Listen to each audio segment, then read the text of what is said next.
right into applying the 12 principles of animation to a bouncing ball animation. Don't be afraid to repeat these things. You will get out of this what you put in.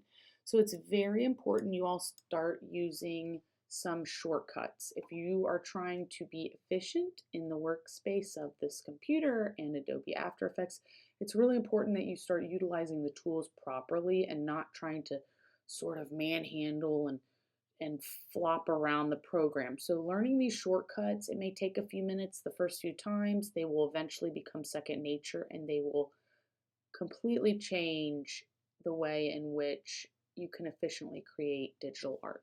So these are important ones. I use these in all the programs, so not just After Effects, but it's very important as we develop this arch that we're going to cover here that you learn how to zoom in, zoom out, and utilize the hand tool to get in and really define some of these little moments. And then just knowing how to undo something with Command Z is important. So, physics of a bouncing ball. We can look at this is actually a photograph. It's an image from Wikipedia and it captures a bouncing basketball, which is kind of hard. So keep in mind, we're going to create something much more rubber and softer than a basketball using a type of flash imagery that's getting us 25 images per second, which is interesting as we're working in 29, almost 30 frames per second. It's almost a 1 second.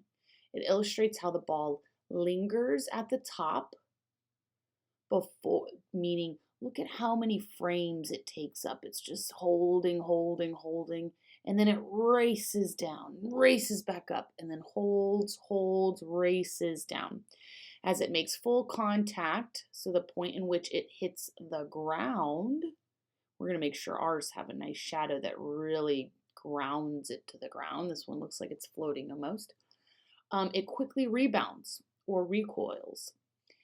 Each bounce becomes shorter as it sort of flops away. So it's really important. Principles number 10 in our principles of animation. Let's remember exaggeration. So we're going to take a pretty similar concept. I did not do this little illustration. Open Labs did. But it's a nice way of just showing it's really, really similar to this Wikipedia actual photograph. We're going to do very, very similar in terms of a sequence of a bouncing ball, as in it hangs longer at the top of each bounce. It goes quicker at the bottom. We're going to add exaggeration because of those principles are important to us. So we're going to let it really squish, really define that material of that ball as being very rubbery, bouncy. And then we're also going to give even some anticipation with this stretching. We're going to do some squish and stretch. We're going to stretch out in anticipation that's going to land, squish, recoil, back up to the top. So let's dive straight into your lesson. We are in After Effects. You can do new projects if you need to, if you're not there. We're going to start with a new composition. We're going to use our pretty standard. Now remember that these sizes, these numbers right here are sizes. It's like looking at an 8.5 by 11 and understanding that that's a letter size. So these sizes are really important in terms of the digital world. They're pixels. And then our frames per second means how stroby is our animation or how smooth. Is it flickering or is it very smooth? So that's important. And we're always accounting for the fact that this will change. It's gone up. When I was in grad school, it was 640 by 480. So really put that in perspective with these numbers. Okay, so we're going to do this HD 1920 wide by 1080 tall, almost 30 frames per second. We are going to leave the resolution as full. Time code can start at 0. And we remember that this is frames over here. I only want 10 seconds. So I'm going to leave a 10 only in the second spot, not anything in the frames, nothing in the minute, and nothing in the hour. Background color, don't leave it so dark. Um, you can either leave it white. Sometimes I like to do it just a little pale gray so I can see when I am actually dealing with white. So when you're done with that, we'll hit OK. We're going to go up to File, Save As. Now, this is very important always at the beginning of your project to make sure you're saving this in a very specific spot. If you're working in the labs, do not do something on a desktop. Those things get erased sometimes every 24 hours. So make sure you're really saving this in a safe space for you and a spot that you know. I'm going to put mine in Documents under Brenda. I'm going to start a new folder called Motion Graphics. And I am going to call this project Bouncing Ball, and I'm going to add my name. I think in any file naming, it's always good for a few extra words and then to put your name onto something. These words can be used to search for this file anywhere on this computer. Putting your name with it means it gets attached to you if it were to get lost. So I think that's pretty important, and knowing where they're saved. All right, next we're going to start creating our bouncing sphere. So we know about action and title safe in our composition window. We're going to click on that because we want to make sure we're designing with those things in mind. Anybody that may be a graphic designer, we're used to seeing these as sort of our margins. And we like to have nice margins. So this is our action safe is the furthest. Title safe is the inside line. Some of these start to become other marks for different ratios. This was what the ratio of 640 by 480 more was. As we've gotten high def and this widescreen, because that's the technology that's coming out this decade, those things change, so keep that in mind. All right, I'm going to go up. I'm going to grab a circle, click hold. I'm going to come over to my board. You can start practicing right now your zoom in, zoom out. Command plus, command minus, space bar, move it around. Those things are really important. I'm going to kind of readjust my screen just a bit to about here. I want to be able to see it a little bit bigger. Space bar, move it around. You got to start practicing those. Okay, so we're going to make a sphere. We are not going to make an oval. We are going to hold shift. I'm holding shift. Now look how my circle is perfect. If I let go of shift, I can do all kinds of weird stuff. Hold shift, make a nice perfect circle. We're going to go up. We are then going to give this circle a little gradient up in fill. All of my extra windows are going to my other screen. We're going to give it a radial gradient. I'm going to say OK. We're going to click back on the colors to adjust them. We're going to remind ourselves that these bottom two markers show colors. So I want my white one to be kind of a light red. I want my dark one to be not blind us bright red. I'm going to tone down the saturation a little bit so it's not too crazy bright. And that works because I can see some nice volume in this sphere, but it's not so crazy it's distracting. Okay. We are also going to make sure we align this properly. It looks like it's centered, but who knows? Click over into your arrow. Click over into your window and align. Oh, there it is. Mine's already open. And then just click on the center. Notice it clicked just a little bit over. If at any point see this line here, that's showcasing the gradient. So just be careful with that. I want it to go from the middle to the outside. And the last thing we're going to do as we set up the sphere to be ready is we want to put its anchor point at the bottom of the sphere and not the center. The anchor point really determines where changes to that object occur from. And we want everything to sort of occur from the bottom, like it's knowing it's going to hit the ground. So use this pan tool, grab our center, not you. Can move that guy back into there. And now we have our center mark down here at the bottom. You actually look like it got all the way down there. So double check, make sure that guy's there. Get him at the very bottom, not down here, not up here, right at the bottom. Let's zoom in. Let's hand space bar so we can really see. And let's get them right there at the center. Okay, good. Next, let's just make sure I can zoom back out and zoom back out and space bar back up. Let's just make sure we've got everything named so we know what we're dealing with. We'll hit return when you're on your layer, and we'll call this sphere. Okay, so now we get to make it move. So we're going to start with the move at 0. We're going to use 10 seconds. Let me pull this in just a little bit for you all, which is long. It's very long. It's longer than we need. Like you saw, it should occur really in under a second. It should be that bounce, that recoil back up.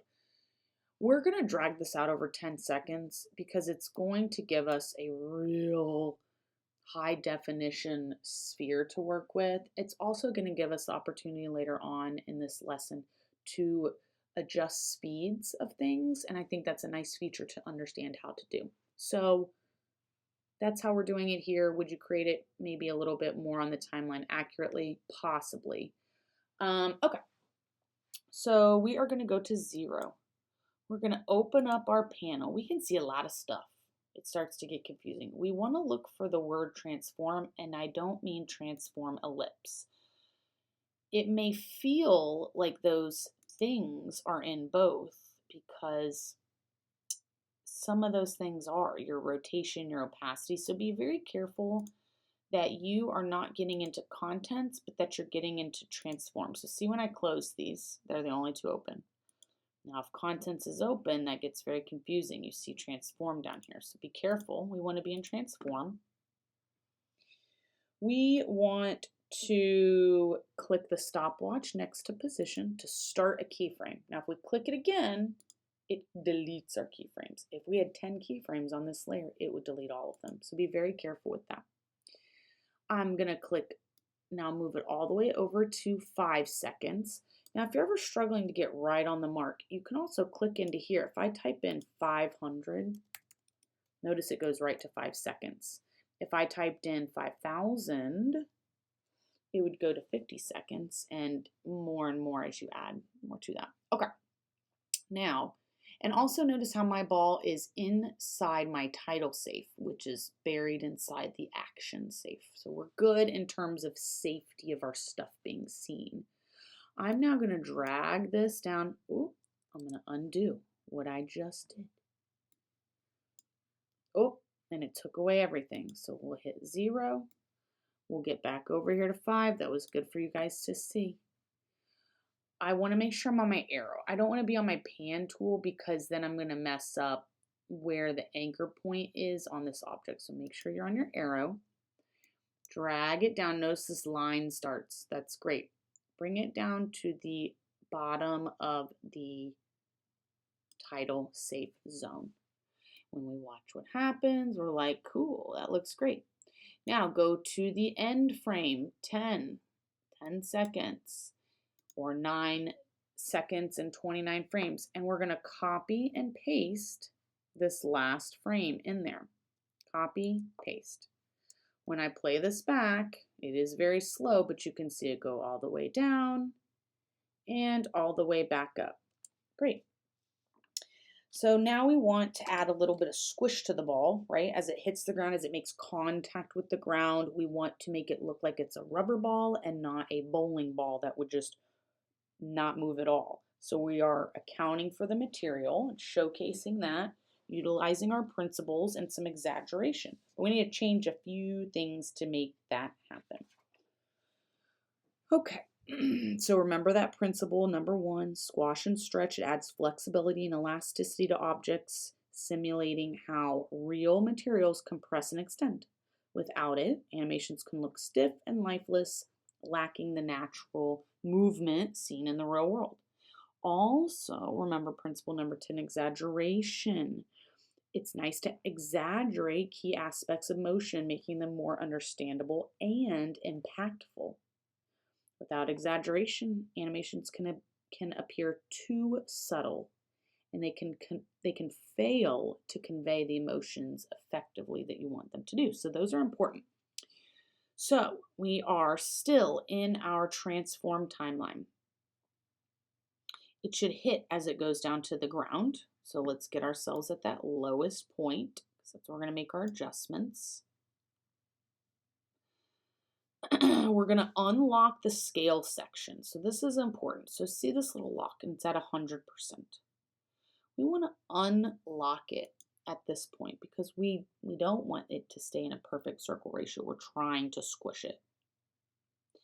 And at this point, you would test some things, but I can already tell you that about 125 and then about 80 is going to get you a pretty close look to what we need. We're going to hit a stopwatch. Add a stopwatch. Then we need to correct that, because if you look at this, now it's doing that the whole time. And that's not what we want, right? We want it to be at 100% up at the top. At some point, it's going to squish and then back to 100%. So let's go fix those settings.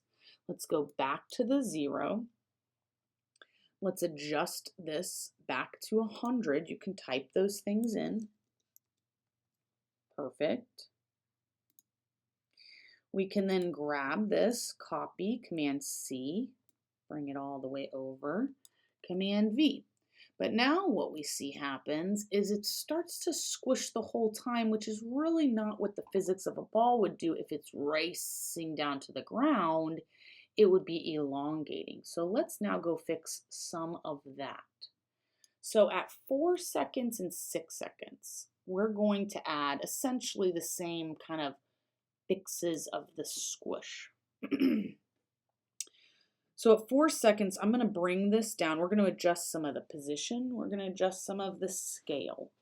So position, because I have my keyframes, when I go move this at a different timeline zone, it's going to add a keyframe. So watch, there's that keyframe. Be careful not to get out of line. Hit shift and go straight down. Now I can see, yep, that squish and back up. Okay. Now I also want to adjust to give it a little bit of that race down. So it shouldn't be squished, it should be elongated. The stretch. So now let's adjust this scale at this point, and let's try the other way. Go back to 80 on your X coordinate. I could type in 80. Oops, just as easily. And let's try 125 for this one. Nice. That's essentially what we want. See how it's like, okay, I've run down there, and then as I'm hitting the ground, I'm squishing. Perfect. Let's go back to 6 and let's copy these frames. Copy, paste. Now, what will often happen is we will get handlebars, and I don't see anything crazy happening in that yet, so we won't correct that yet. But now, see how we're getting that really nice, that elongated acceleration, that major squish, and then that recoil back up.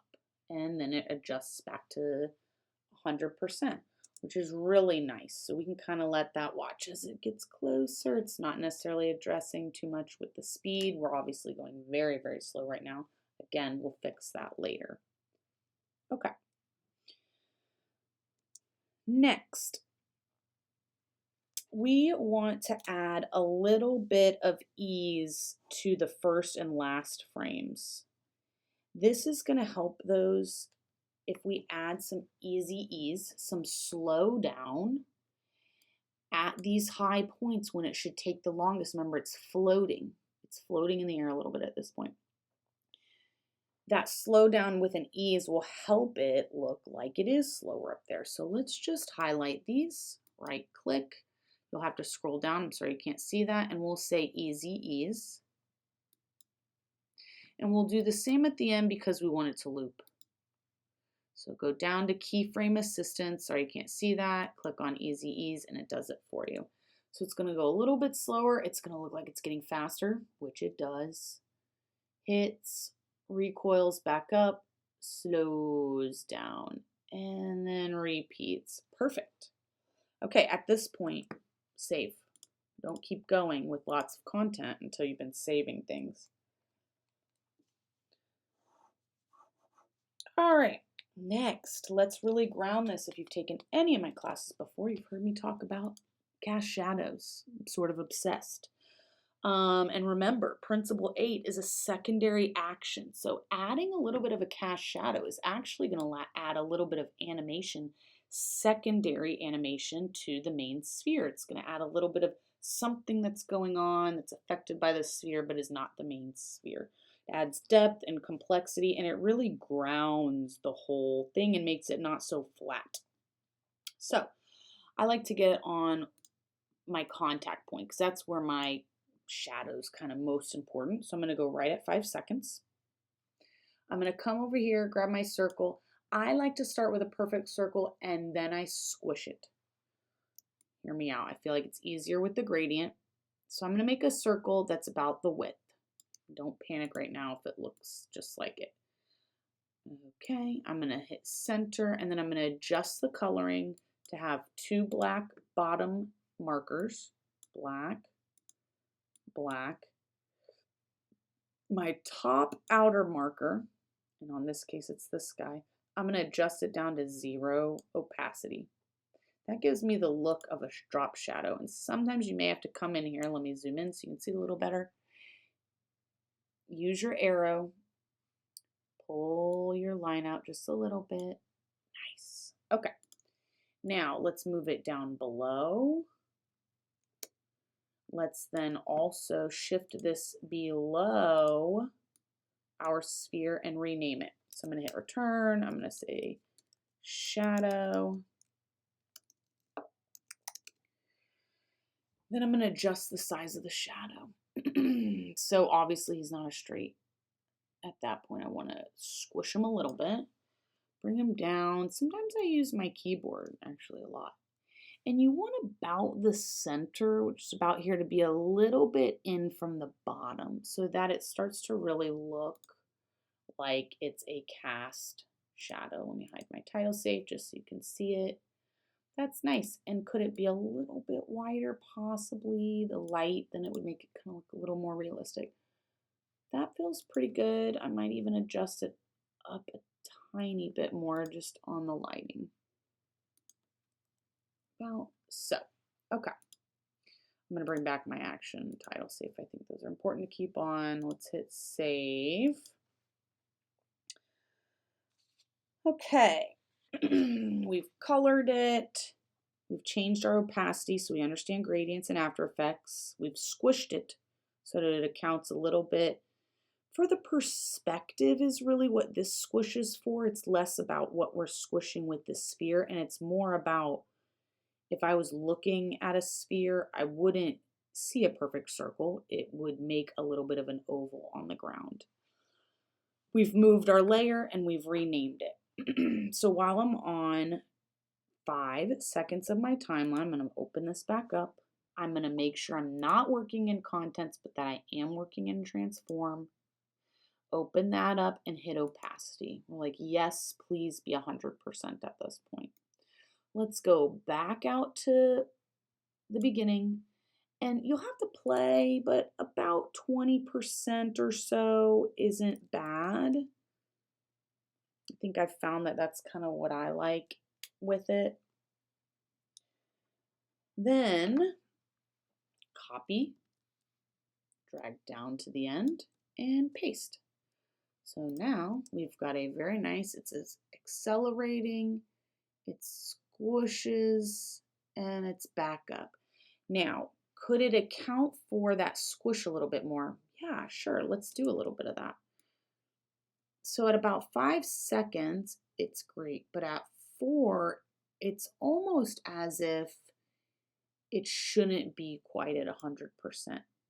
So we've got 84%. Let's push this down to 60 and see if that gives a nice visual. And then let's repeat that down at 6 seconds with a copy and paste. And some of it's guessing and checking. So you can still see too much of the edge. I don't like that. Like you don't want to see so much of that for it to be realistic. Let's drop it down even more. Try 45%. I'm going to copy. I'm going to paste back into this guy. Now let's see. That feels a little bit better, but it looks like I might have multiple frames happening. You can always zoom in and zoom out of your timeline. If you feel like you're getting anything weird happening, sometimes there's an extra weird frame that can be sort of hanging out there that you've accidentally created. That looks pretty good. We're floating. We're coming down. Let's make our first and last a little bit more faint, so it gives an even more dramatic effect. So we'll try 10%. We'll copy that, we'll paste it, so we're always replicating. It approaches, it gets darker as it squishes, and fades, fades, fades, and then just keeps repeating. Okay, good job. Let's hit save.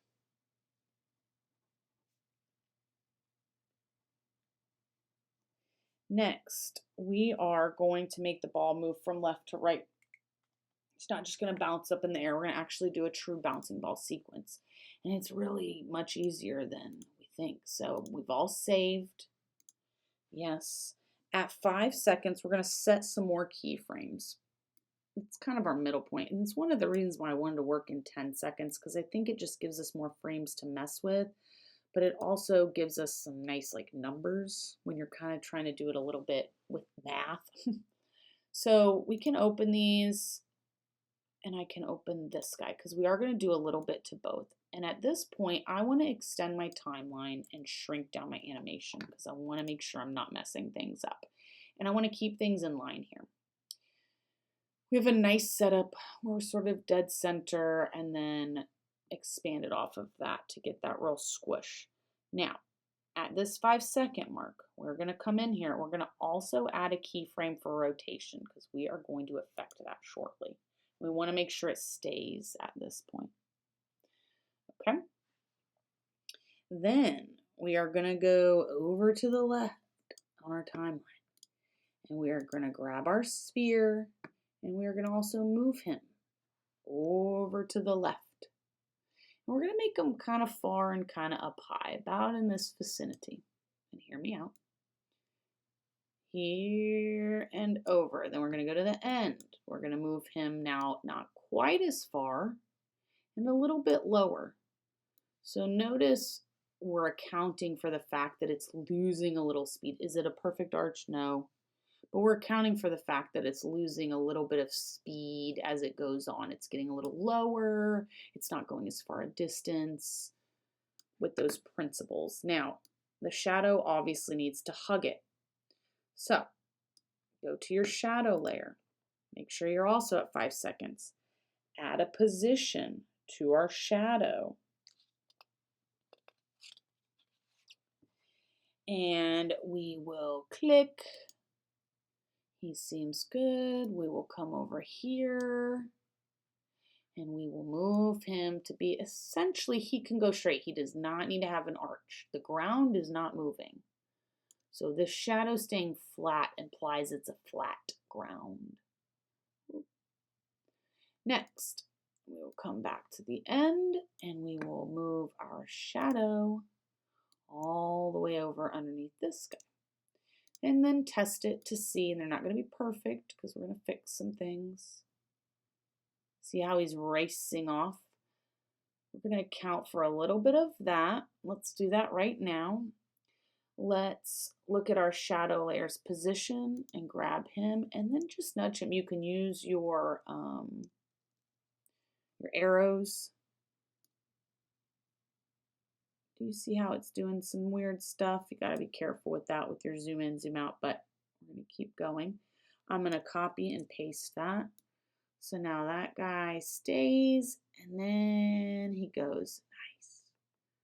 It's there, and he goes. Now, what's still weird and happening is the ball's just still straight up and down. So we need to adjust the rotation, obviously.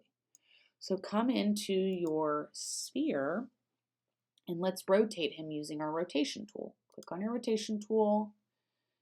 Click on part of your sphere. You can kind of grab anywhere. And back into my composition. Make sure that you have a frame for there. And we're going to start over here with these two by just adjusting those. Oh, my goodness, how can I forget? Before we can even do that, we need to adjust these curves. So right now we do not have a natural arc. Remember our principles. That arc is really important. We've got a V, super weird, right? We need to arc that. So let's again stay in our middle. Let's click onto our sphere. We don't have any arcing points from how we've set this up. We can force those in by grabbing under the pen tool for our convert vertex tool. It's also called an anchor tool inside some of our vector programs. So this same tool can create curves where there were just straight lines. So click on that tool. Now I'm going to click, hold, and drag straight from this one point. Click, hold, drag. And here comes my arch. Perfect. Let's do the same thing over here. Click, hold, drag. Nice. Okay, so we've got our arches. Now let's start to test those. Bloop. Nice. Now let's add our rotation. Okay. Make sure you've got a keyframe started, which we do. We're going to come out now back to this 4-second mark, and that's where we're going to start our rotation point. Because we've already set up one keyframe, it will automatically add it for us. We're just going to turn it a little bit, and then we're going to come over here. We're not copying and pasting anymore, right? It's going the other way. And we're going to turn him a little bit. Squish out, squish out. Nice. Then we're going to come out to here to our very beginning, and we're going to rotate him even more. Watch him fall in. If that feels like he's not rotating enough, although that does still feel nice. And then he rushes out here, and we want to rotate him out again.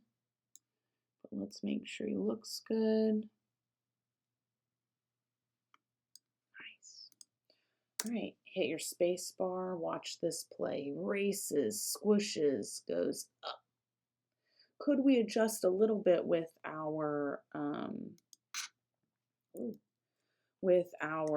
shadow? Yes, so let's dive back in there and fix that just a little bit right there. It's the shadow's too static, which is odd. It's also does not feel at this point like it's over far enough. So let's do a little bit to fix that.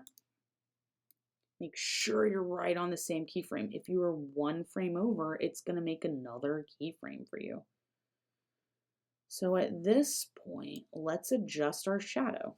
Bring him over and under, right? Let's go to the middle and make sure he still looks good. He does.